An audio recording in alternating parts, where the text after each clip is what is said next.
What's going on? My boyfriend and I are both starting off in our careers, but when we go to dinner, he doesn't always tip. That can kind of ruin date night. You know, we bicker, we fight about it. I used to be a server, so I know the importance of tip, and sometimes they just depend on that. So should I be concerned of him being this cheap? How can I make him a better tipper? Okay, let me hear from you first. What's your name? My name's Eric. Eric, so what's your side of the story? She telling the truth? There's always two sides of the story. You know, she's talking about a very particular night, about 3 nights ago. There's two things to why I didn't tip. So the first point is that the service was just completely terrible. Y'all not on TV for one incident. You must be repeatedly just a bad tipper. Well, if the service is bad, I just don't believe that you have to tip. If someone's not good at their job, you know, they probably should find another job. I mean, there's a lot of things that you can pay for in this world. Bad service shouldn't be one of them. So you get bad service all the time? Not all the time. If I get really good service, like I'm gonna say I am kind of cheap because I watch my money. You know, I like to save up, try to buy a house. You know, I'm a millennial. It's hard to save money in today's day and age. So, like, if you get good service, you tip what? If I get hooked up, I tip 20%. What you mean hooked up? Like, I get where Like, you I get get free where fries? No, I get where he's coming from. I've had poor service before, and I won't tip a waitress who gives me poor service. I'll just write on the tip part, if it's a woman, stop sleeping with married men. Who's she cheating with? I don't know. I assume.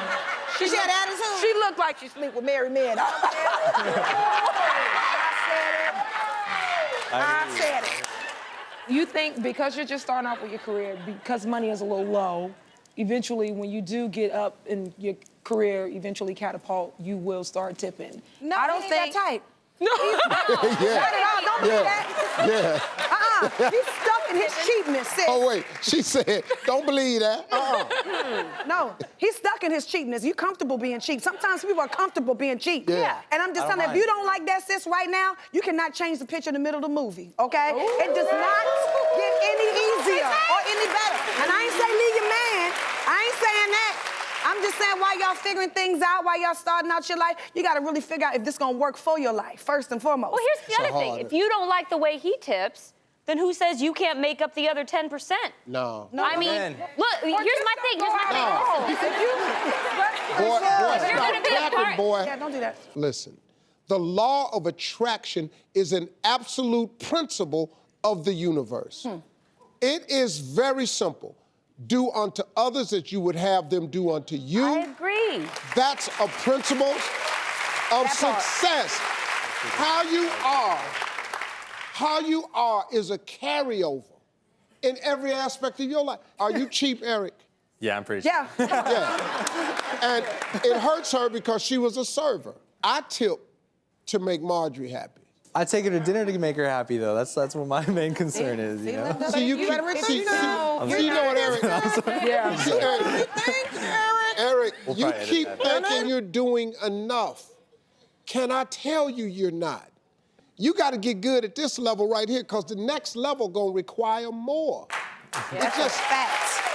That is a fact. What do you think about taking someone back after they've cheated? It depends on the circumstance. If you're my boyfriend all of 4 months, then bye, you know. But if we're married 6+ years or however long, and just say, for instance, something tragic happens and we emotionally disconnect, and that gave you a reason to cheat because I wasn't able to give you something that you needed. You can always come back from that. It depends on the circumstance. I agree with you. I feel like it actually has more to do with whatever their internal struggle is, more than it has to do with the person who's cheated on. Fool me once, though, shame on you. Fool me twice, shame on me. So if it happened again... You can't be fooled again. No, you heard no. Jay-Z's song. That's you can't it. be fooled again. For me, I think it does have to do with circumstances, but sometimes it's just life. That's right. And sometimes, like, most relationships has this issue. You got 10 years, 15 years, 20 years. When you cheat on somebody, like, okay, you have to sit down and have a real conversation about really what's going on in your relationship. Yeah, I agree with that. It's a couple of types of cheating.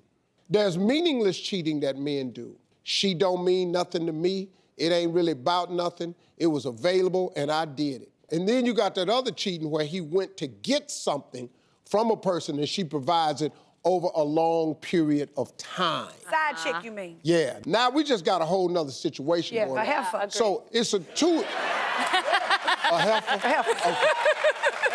So those are two types of cheating that men participate in for the most part. The most predominant one is it wasn't nothing.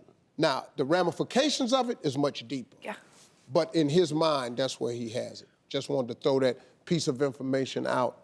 Don't think that didn't help no damn body.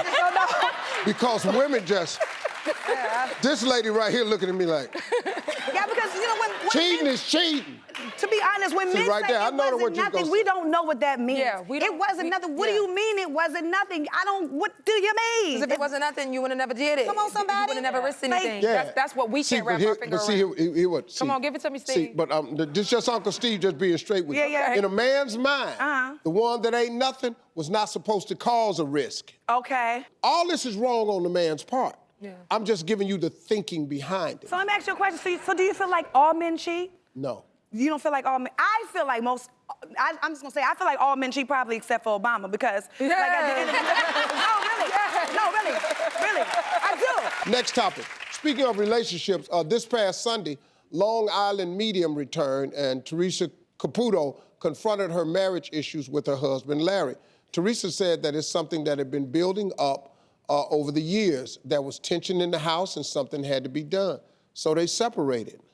How do you know when a relationship should come to an end? I just feel like when there's no communication anymore, when you just don't want to talk.